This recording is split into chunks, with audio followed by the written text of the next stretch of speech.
अस्सलाम वालेकुम। वालेकुम। आपका क्या नाम है? जी, मेरा नाम लियाकत मसीह है। आप मुझे बताएंगे कि आपका ताल्लुक कहाँ से है? जी, मेरा ताल्लुक शहर गुजरात से है।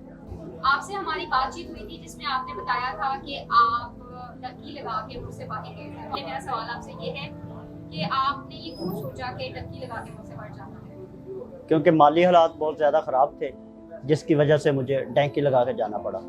अच्छा, इसका आपको किसी ने मशवरा दिया था? यार दोस्तों ने मुझे बताया था, फिर एक दोस्त था मेरा, वो पहले भी गया हुआ था। उससे मेरा राब्ता हुआ तो उसने मुझे बोला कि आप आ जाओ, ऐसे ऐसे एजेंट है, मैं उसका राब्ता आपसे करवा देता हूँ। वो आएंगे तो उनको आप पैसे की बात हो गई थी उनसे 2.5-3 लाख रुपए में।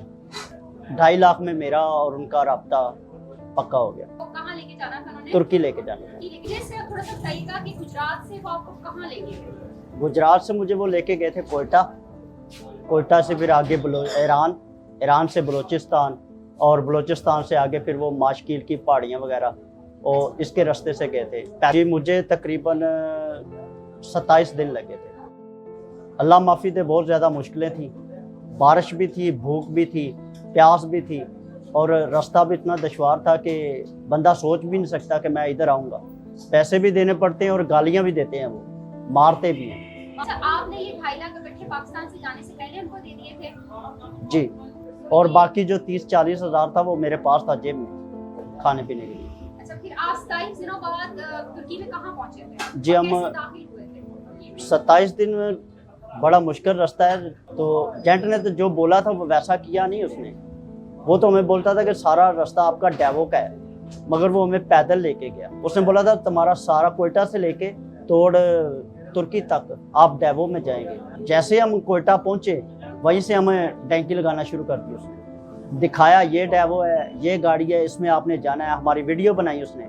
मगर जब चलने का वक्त आया तो बोलता है चलो दौड़ो, और हमने दौड़ लगाना शुरू कर दी। और रास्ते में 1-2 जगह गाड़ी मिली है, मगर वो डिग्गी नहीं होती गाड़ी की, कार की, उसमें लिटा के लेके जाते हैं। हमारे साथ एक लड़का था, उसको हार्ट का मसला था, उसकी इतनी ज़्यादा तबीयत ख़राब हो गई थी। हमने गाड़ी रोकने की कोशिश की, फिर जैसे ही उसने रोका साइड पे करके जंगल में, तो मारना शुरू कर दिया उसने। बहुत गलत फैसला था, क्योंकि मेरे छोटे छोटे बच्चे हैं, बीवी है, माँ बाप है, मैं उनकी खातिर ही गया था। तो रास्ते में देखें इतनी ज़्यादा दुश्वारियाँ आई हैं मेरे ऊपर।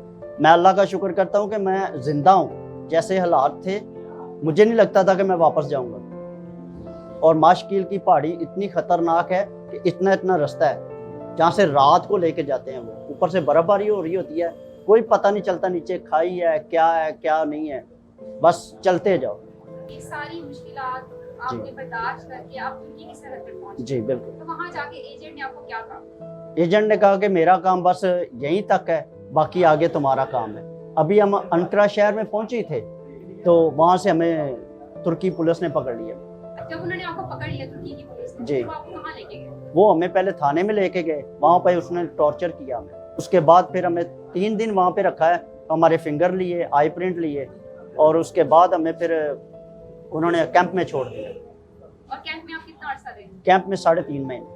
वहाँ से फिर आपको डिपोर्ट किया? वहाँ से फिर मुझे डिपोर्ट किया गया। आप मुझे बताएं, जब आप पाकिस्तान वापस आए हैं, तो जब आप यहाँ पर आप लोगों से मिलते हैं तो आपको क्या कहते हैं? मैं तो यही उन सबसे कहना चाहता हूँ कि खुदारा इस रास्ते से ना जाएं, लीगल तरीके से जाएं। आज आपने हमारे सेशन में शिरकत की है, जिसमें हम आपके लिए शुक्रगुजार हैं। तो MRC के हवाले से आप क्या कहना चाहेंगे? MRC बड़ी अच्छी कंपनी है, जो बंदों को अच्छा गाइड करती है, जो बंदों को जहाँ वो जाना चाहते हैं बैरून मुल्कों में रोज़गार के लिए, तो वो मौके फराहम करती है। शुक्रिया, थैंक यू।